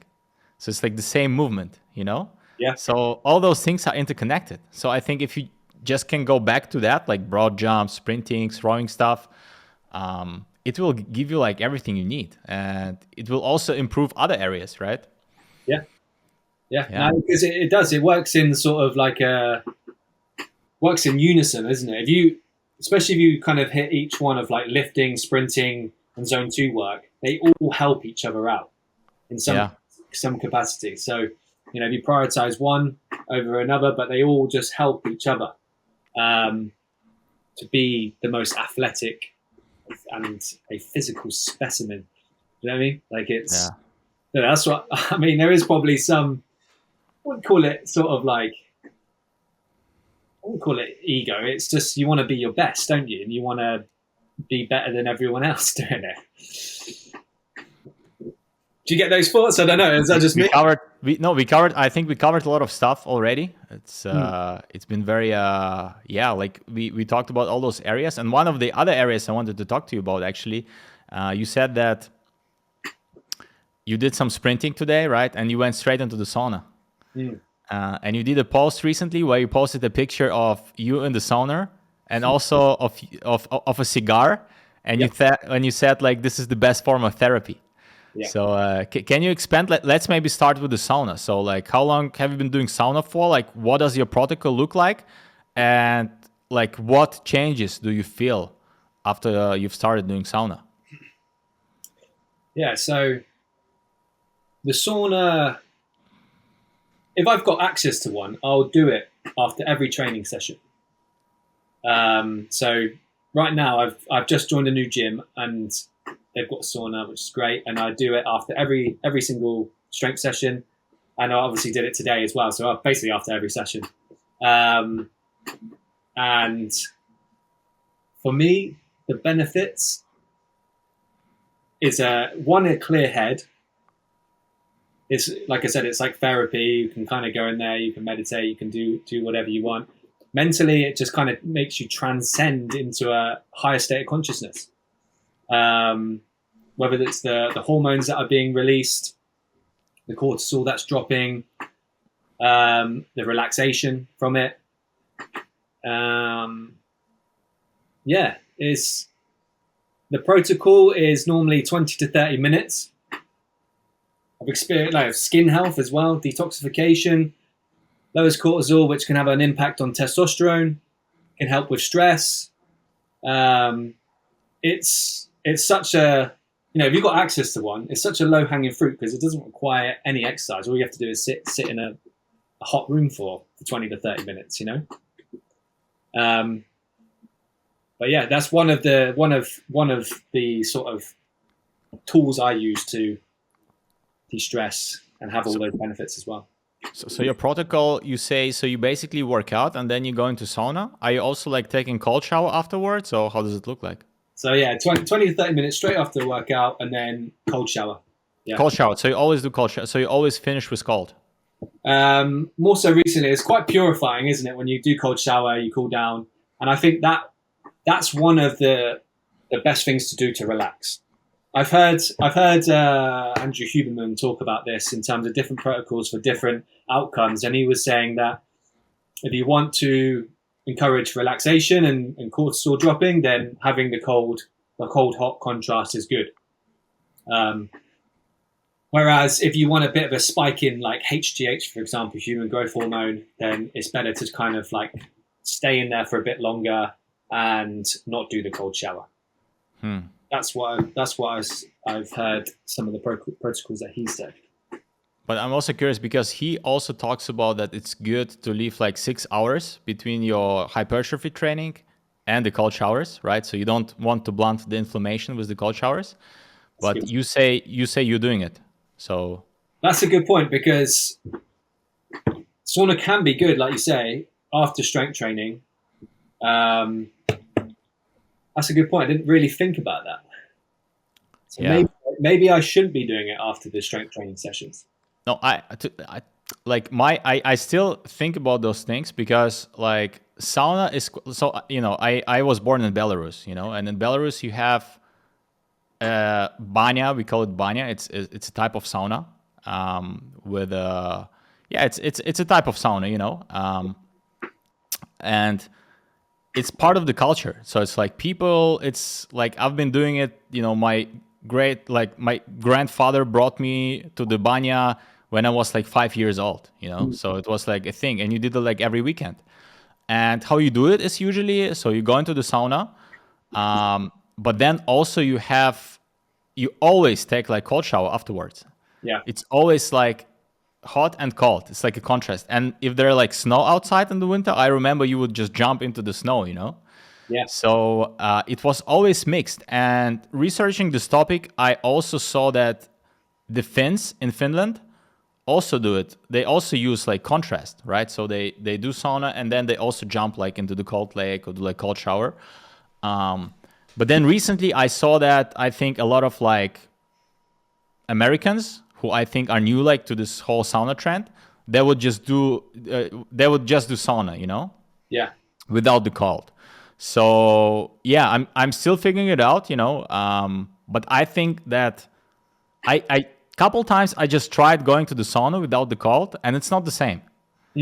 Like it's not, I can't explain, but it's not the same feeling afterwards, So yeah. I feel like those two go like hand in hand. Yeah. And what I also like to do is I actually like to do cold shower first because it's very uncomfortable, and then get into the sauna and then do cold shower again. Yeah. So I start with the cold and end with the cold. Yeah. I think like I say, like relaxation wise, nothing beats it. But like you just mentioned, I think, which I kind of forgot about, with after a strength training session, it's not good because it can stunt the inflammation process with recovery and things like that, can't it? Yeah. But like you say, it just feels good. So But I'm curious to what extent as well, because let's yeah, say you just do like one round, right? Like one round of sauna, and then let's say maybe like 30 seconds, 60 seconds of cold shower, right? How much will like those like 60 seconds of cold shower blunt your inflammation? Like this is the question, right? Like is it different than you doing like an ice bath, for like 3 minutes? yeah. Like I think maybe there's also like, yeah, a dose dependent, you know? No, I think so too. And I don't know, was the study on an ice bath instead of like a cold shower, or was it? I swear there was a study on this. Did you see Yeah, I that? don't no, I don't know. Because like you could think like ice bath, yeah, that would probably stunt the process. But maybe like a 30-second cold shower after, maybe it wouldn't have too much of an impact. Yeah. So Um, I don't want you to stop doing that, Maybe I just told you that you will not take, but maybe like you've been doing it for like quite some time now, right? So maybe you will be I've like had no the issues. Yeah, yeah, yeah. yeah. So maybe it doesn't blunt, the hypertrophy, and you still make Mm. significant gains. So yeah. What is it about cigars? Tell me about cigars. I like my experience with cigars is very like limited. So I remember maybe I smoked cigars like twice in my life, and the last time was maybe like 8 years ago. Yeah. And I never like, I know that you were kind of not inhaling the cigars like the normal cigarettes. Mm. So you're basically just puffing. Yeah. But I never felt like, as I remember, I never felt like anything. It was like more like of a like, oh, it looks cool. But recently on X, and yeah, I think it's just one of those like habits which was popularized, by entrepreneurs, and everyone's like, it's cool to, to post a picture with a cigar. But I also saw a lot of people saying that it helps them to clear their mind, so it helps them mentally. So I'm curious, like, what is your experience with cigars, and what is your take? Yeah. So me and my friend, when I was in Menorca with my friend Lou, because they've got all the nice tobacco shops there, haven't they? Like in England, we don't have those tobacco shops. Well, they're not like very common. And I thought, you know what? Let's go into the tobacco shop, get a few cigars, and smoke them. Because he used to go out with a girl who had a place which had a pool and like an amazing view. And I thought, let's go and smoke some cigars and talk and it is such a reflective. Oh, there's a four went then. It's such a reflective practice from going to the shop or even meditative, and it brings you into the present. So going from the shop, you pick your cigar. The whole process is quite fun. You pick your cigar, you get your cigar cutter, your lighter. You go back to your place, you cut it. You spark it up, and then you just talk. You put the world to right. There's something about it that's just quite therapeutic, and then you've got all of sort of the different types of cigars you can go down in, your Romeo and Juliets and things like this. I've never been a big smoker, but I just love the whole practice of smoking. That even if you're on your own, it's very reflective, brings you into the present moment, and also with friends, it's even better in my opinion because you're just like you're talking and all this sort of stuff. So yeah, that's my experience with it. Wow. So you're saying you also get those nootropic benefits, let's call them, from cigars. So it's not only like just how it looks and what you do. It's also like the substance also makes something in your brain, which makes you feel good. So this is what you're saying. No, I don't even know if it's that. Like, obviously, it's got sort of nicotine in it and things, but I just like the whole practice of being with your friends, being present, smoking a cigar. That's what I love about it. And obviously, it can be a great thing to do to celebrate something. Let's crack out a cigar and celebrate the wins of this week or whatever. But I wouldn't do it all the time. It's not like I never used to smoke and I used to hate it. But something about cigars they're just like what would you? I can't even think of a word to describe it. Really, brings you into the moment. That's what I can say. It brings you into the moment. It makes you present. Wow. Yeah, it's a good segue into the next topic I wanted to ask you about, being present. So you told me that you had we talked a lot about already. We touched on this topic of consciousness and like, being present. And you told me that you had a spiritual awakening in the past few years. And you also told me that you realized that everything is interconnected.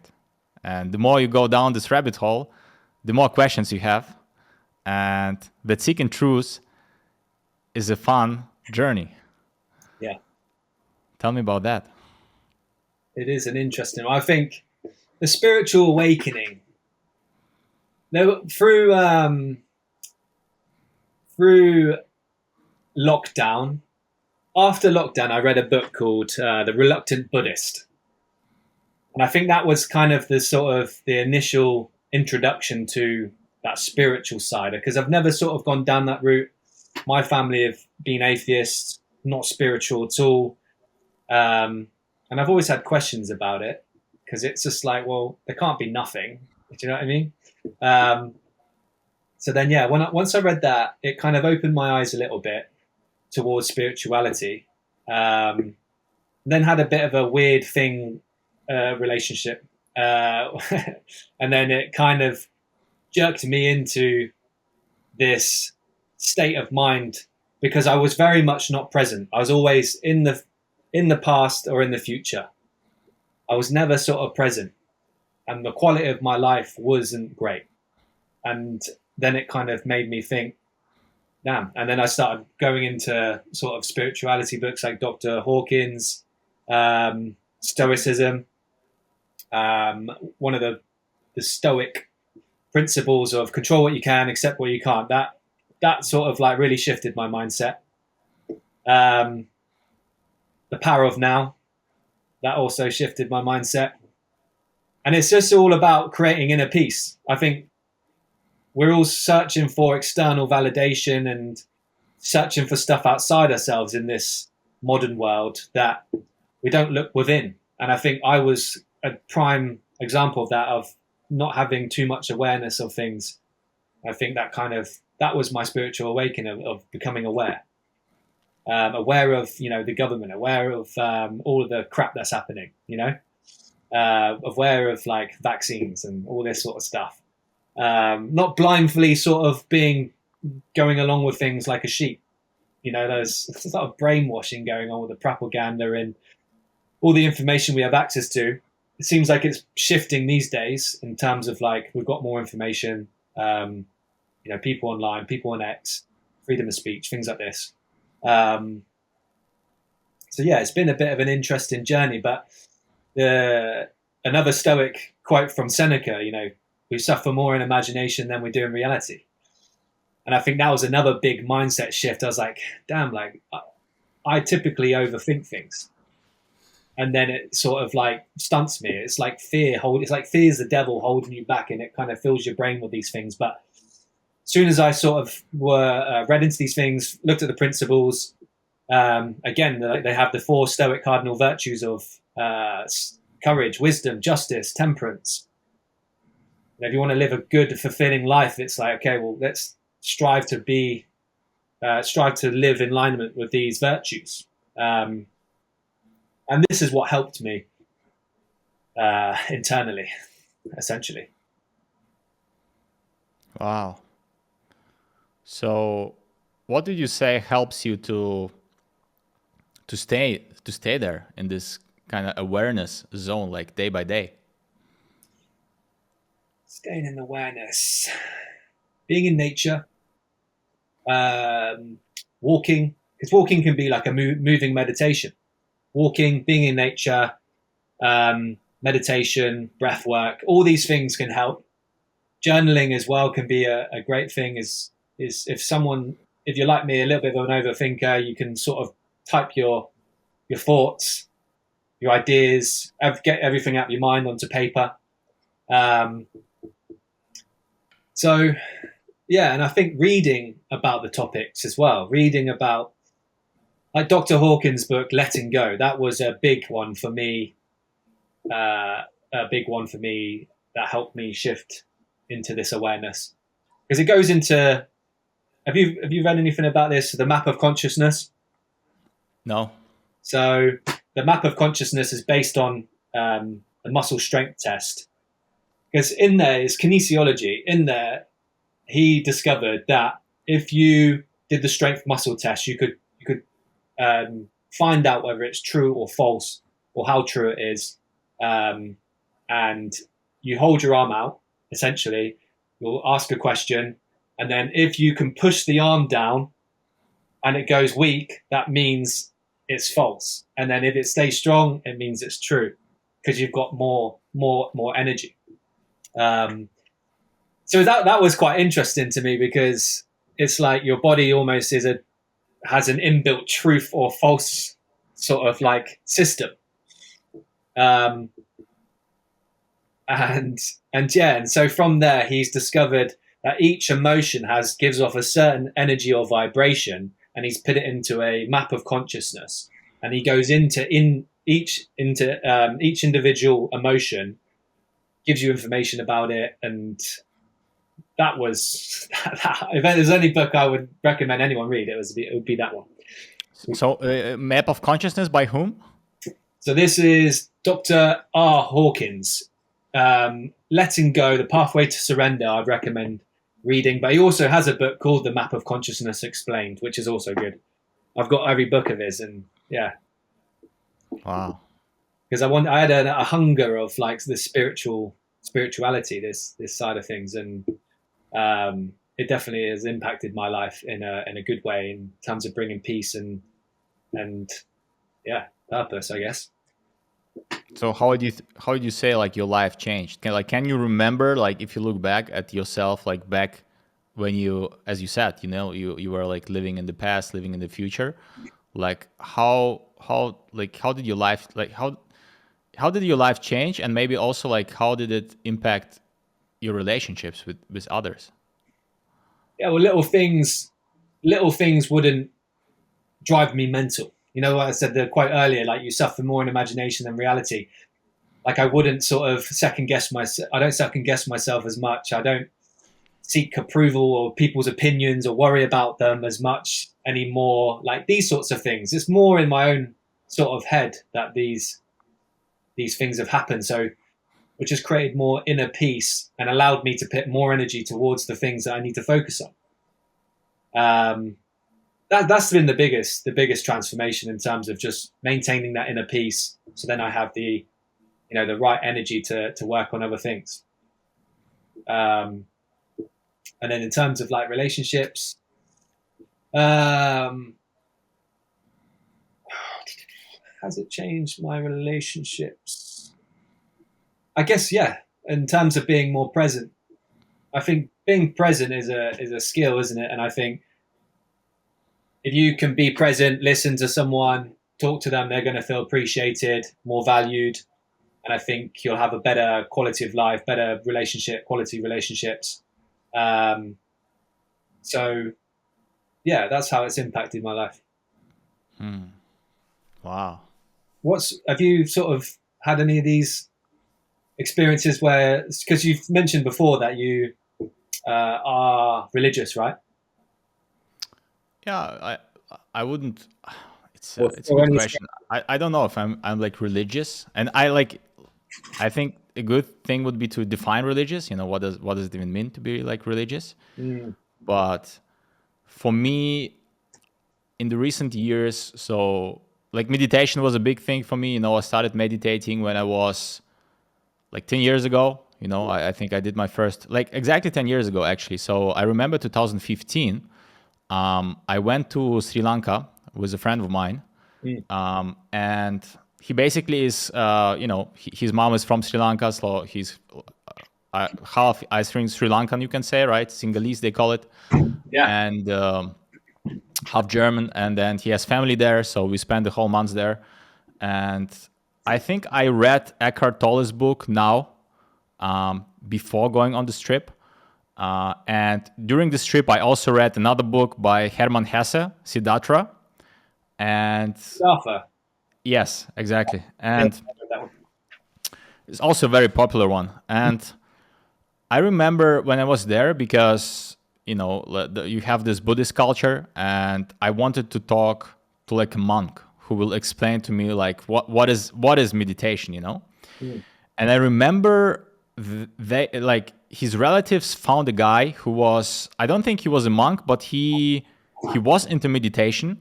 And then I had the chance to talk to him, and I remember we sat with him, and so he basically asked me, so what do you want to know about meditation? And I was like, yeah, I'm just new to this thing. I wanted to know like what is it all about? What does it even mean? Like how to meditate, like what should I do? How should I sit, etc. And then he told me, I meditate 24 hours, 7 days a week. I was like, what? What do you mean? He's like, while I'm talking with you right now, I'm meditating. And back then I understood what he meant, but it didn't make much sense. But now I understand what he meant. So I think like meditation, all those practices, they help you to get into the present. But the ultimate goal is to basically be present all the time, right? So without needing a like technique that gets you there. So yeah, and then I remember we also went like into the we climbed some mountains and met like a meditation monk, they call them. So basically the monks who live like on top of the mountain, and they just meditate most of the time. Mm. So did that as well, and this was like my first experience. And afterwards I started meditating using the Headspace app. So I did like 10-15 minutes a day. It was a guided meditation. And then when COVID hit 2020, I was into Naval's Ravikant stuff, and I remember he talked a lot about meditating for 1 hour 60 days in a row. And his approach was basically, before that I did like some focus meditations, like where you basically just focus on your breath, or maybe on some object, let's say like a candle or something, and you stare at the candle and you try to focus on the candle. But most of the times it was like this meditation where you just focus on your breath. So you basically you sit, close your eyes and focus on your breath. Yeah. And then Naval's approach was where he said he basically said all you need to do is just sit down and just sit for 60 minutes, nothing else. Just sit down, close your eyes, and sit there. You don't have to pay attention to your breath. Just observe your thoughts, like clouds. Just observe what happens. And I did it for 60 days. So I meditated for 1 hour for 60 days. And I also posted about this experience on Twitter. So I was like, basically I meditated, and afterwards I wrote my experience with it on Twitter about it. Like, so let's say like day like 31 of like a 60-day meditation challenge. Today I had this, and that insight. So this was quite insightful as well. And afterwards I had like my on and off time, where I think I had a long time where I didn't meditate again. And then I picked up the meditation again, I think almost 2 years ago now. I was living in Berlin, and I kept hearing people like Ray Dalio, like Rick Rubin. They all talked about transcendental meditation, and I was like, transcendental meditation, all those people talk about it. What is it even, And then I started digging in, and I realized that it's a mantra meditation, but also that you can't learn it online. So it's not that, you will just search for like a transcendental meditation video on YouTube. Maybe you'll find something, but actually the original way to learn transcendental meditation is to go to a teacher. There are a lot of centers, like transcendental meditation centers all over the world. So usually, you will always find a center like close to where you live, and you have to go there, and it's like a 4-day course. And this I found very exciting because like you commit and you have to show up every day. So it's not like you go there every day and they explain you how it works, and then you sit there and meditate for 20 minutes with your teacher. And you do it every day for like 4 days, and then you have like a week or 10 days break, and then you come again for the 5th time and and meditate together again. So it's a very good practice to also build this habit. Yeah. And how this meditation goes is basically you meditate twice a day for 20 minutes. And it's a mantra meditation. You repeat it silently in your head. And man, I remember when I took this course, I was like, wow. Like I remember after the first time meditating with my teacher, maybe it was the second time, um, I was so unfulfilled in Berlin when I was living there. I was so like I just wanted to kind of, I don't know. I just wanted to leave, at some point. Yeah. And I remember like going to the course, and I was like in the metro, and I looked at the people, and I was just like, there was a certain anger in me. I was like, like like again, I'm here in Berlin in the metro, and I meditated, I came back, and I took the metro again back home, and man, I was just like, I were looking at I were looking like people in the eyes, but I felt like before that I was judging, like you look into people's eyes and you judge them. Oh, like this person does this and that. And people, my experience is that people always feel it.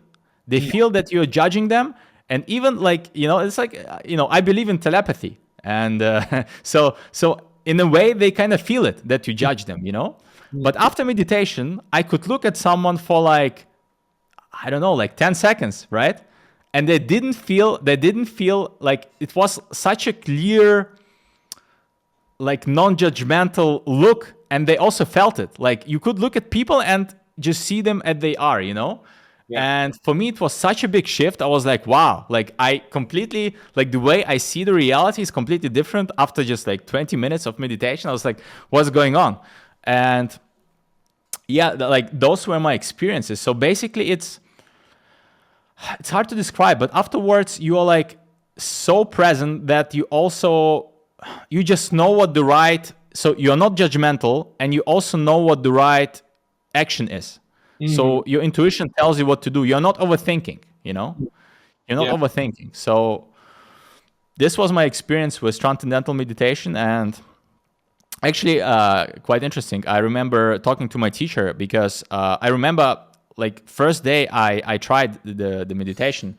I closed my eyes and I kind of I could feel, so you basically set a timer for 20 minutes, but I could, with my eyes closed, I could tell you what time it was. It was very strange, but I could tell you exactly what time it was. And I don't know, I just had some of those, I call them like telepathic experiences. And I remember going back to my teacher and I asked him, like this guy was 70 years old. He was meditating for like 50 years, and still going. And I asked him, what were like some of the uncommon experiences you had with Transcendental Meditation? And you know what? And I didn't want to like bias him, I didn't tell him about telepathy, like nothing. I was like, let's like, I don't want to bias him. And the first thing that he said that came out of his mouth was basically telepathy. And I was like, what? Like how is it possible? And then he told me a story where like he was meditating and he thought about a friend. And yeah, like I don't remember exactly how the story went, but I think he thought about his friend like very intensely during the meditation. And then like a minute afterwards, this friend called him, and yeah, it's I don't know, it's hard to explain, but I experienced many of those things where you like think about a certain person. You usually don't think about them, but then you think about them, and then like half an hour later you see them. So I don't know how it works, but I feel like when you meditate, I always say that meditation, obviously, it helps you to reduce stress, anxiety, and everything, but it also connects you to the source. So if you meditate consistently, you are connected to the source and you can make decisions more intuitively. Like before this podcast, I told you about the story today, right? Where I just felt the need to go to the mall, for no reason. And then once I was in the mall, I saw that there were like this vintage, clothing exposition. And I needed a coat for like a long time, and I just went there and I found like a perfect coat for myself. It was not planned. It was not on my to-do list. I was not planning it like the night before. It was just one of those moments of serendipity, randomness, you can call it. But I think once you meditate, once you are connected to the source, you have more of those things happening in your life. Yeah. No, I feel the same way. I think it's almost like if you go back to the map of consciousness, meditation almost helps you transcend into the positive, in states of bliss, peace, present, all these sorts of things. And then you almost gain a spiritual superpower. You're almost more in tune with your intuition, I guess you could say. Do you think? Like I did. Have you ever tried the Wim Hof stuff? Wim Hof breathing. No, I actually, maybe I tried it once, but I'm curious to know about you because I know it's like part of your morning routine, right? Yeah, it's been part of my morning routine on and off. But the first time where I trained people in London. He's called Graham. He did the Wim Hof certification, so you could put on seminars and ice baths and show people how to do the technique. So he was holding one at his gym, and he said, "Oh, do you want to come along?" So we did a 30-minute breath work session. And I've never done breath work. I'd never really been introduced to it. So this was very interesting because you almost do transcend to a different dimension. It feels weird because you're oxygenating your body with lots of oxygen, doing 30 breaths, and then you breathe out, and then you are literally holding your breath for up to like 3+ minutes, 4 minutes. And it's very interesting. When I started doing it on my own after that, I almost went into a state where I felt like I was floating around in space a lot, like just going around, floating around in space. And it was very relaxing and calming. And yeah, when you do these sorts of things, you do get more in touch with your spiritual side, your spiritual powers, I guess you could say. Like with the telepathy, did you have that before Transcendental? This was just literally, you discovered this after you did the Transcendental Meditation? Yeah, it's a good question. I think I experienced it before that already, but I would say like I've gone also times without meditating, without doing the Transcendental Meditation, and I realized that it's not that you need to meditate, but it's a vehicle. It's like training, right? It's like strength training. It helps you to get into the state faster.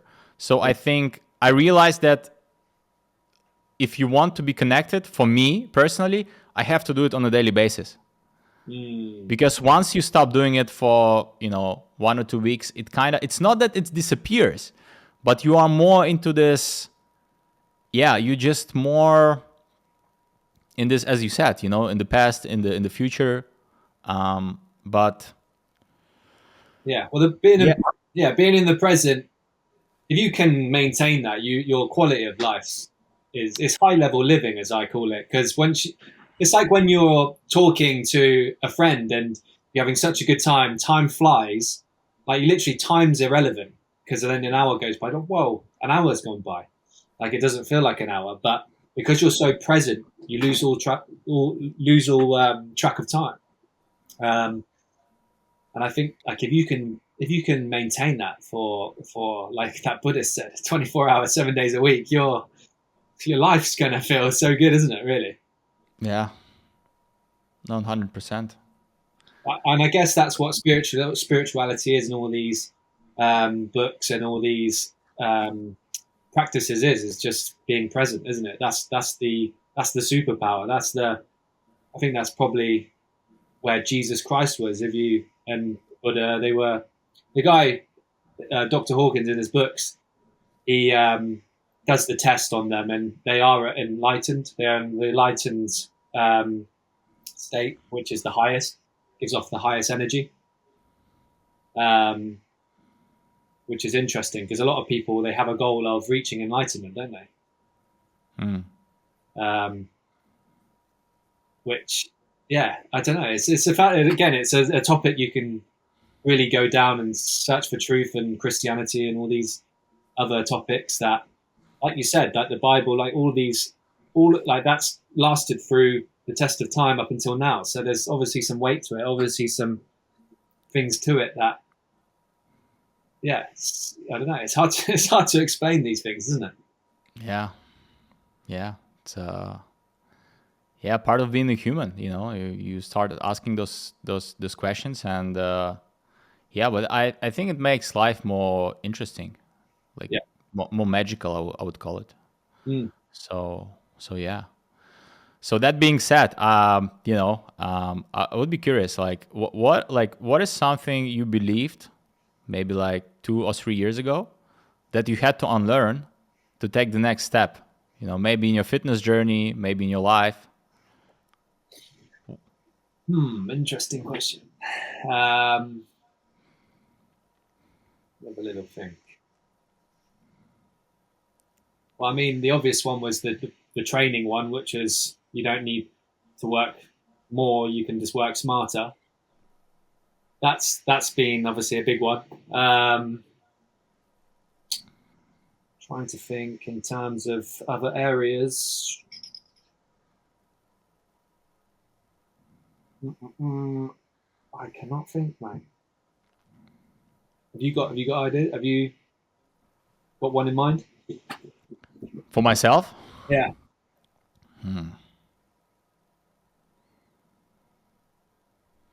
what I had to unlearn, what I believed, Hmm. but I had to unlearn to take the next step. It's a good question.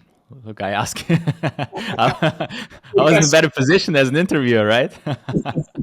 No, you turned the table. So No, I think that yeah. I think I have one. I think I have one for you. And this was the realization of last year that not that I had to unlearn it, but I was not aware of it. But now I'm very much aware of it. So that every decision we are making, there are two basic emotions that control those decisions. The one is being fear, and the other is being love. And if you look at all decisions you have to make, at their core, they all boil down to either fear or love. And going back to this meditation example, right? So before I went to the meditation practice, I was in the fear state. Oh, I don't like these people. I was judging them. I was in this fear state. But afterwards, I was in the love state. I was like, okay, those people are all human beings. We are all, here on earth together, and we all have our flaws. Everyone is on their own journey, right? And this is also what I realized, that everyone is on their own journey. Maybe like if you would come at me like 10 years ago and tell me about all those things, 10 years ago, I would say like what are you talking about? Because I was not on this, on the I didn't learn my lessons yet, and so I think everything has its time. That's why, yeah, I think if you see someone, it's like, they're on their own journey, and maybe there'll come time, like in a couple of years, where they come back and say, yeah, man, you were right, but I needed to go through this, in order to understand. So yeah, that's a good point. I think I think we sometimes, like, it's easy for people to give you advice of like don't do this, don't do that, but I think sometimes we actually need to go through it in order to learn the lesson, in order to feel what it feels like. And that's another thing from Stoicism that was quite interesting, is it's amor fati, isn't it? It's love your fate, good or bad, because everything, because life is the teacher, isn't it? Everything you do, whether it's the bad stuff, is a lesson to learn out of it, and it pushes you to be more resilient and things like this. So, yeah, that's a good point. And touching on the love and the fear, have you ever done mushrooms? no, I never did. Yeah. And when I did that, well, yeah, it was every time it came to the conclusion of it's all love. And I think it's interesting, because I think that if you just do like a microdose or something, it almost helps you transcend into the higher states of consciousness. And when you're there, you do feel like it's all about love. Everything is trivial. Most things are trivial. Most things don't matter in everyday life, but you get stressed about it. Do you know what I mean? Like, it's we run around like headless chickens a lot of the time, thinking things matter, but they really they really don't, do they? Like things with work or things with this relationship, things that doesn't matter. Like, just forget about it. You can't control it or whatever. Just get on with it. Be present. Be here. Be now. Wow. I think it's the beautiful time to wrap it up. Yeah. Grant. Yeah. Thank you very much. It's been 2 hours now. It's been a pleasure, mate. Yeah, a lot of learnings, a lot of insights. Yeah. Thank you for being on. No, it's my pleasure, man. Hopefully we'll get to do something in person soon. Yeah, come to Warsaw. Yeah. You're welcome. I think we're gonna meet here soon, and then do all the stuff. Smoking cigars, going to the sauna, training together. Can't wait, mate. Doing some martial arts. Yeah. Do some wrestling and all that. Do some wrestling. Yeah. Be like a week camp, mate. Just doing all these things. It'll be pretty cool. Week training, smoking cigars, being present. Incredible. Yeah. Thank you, mate. Cheers.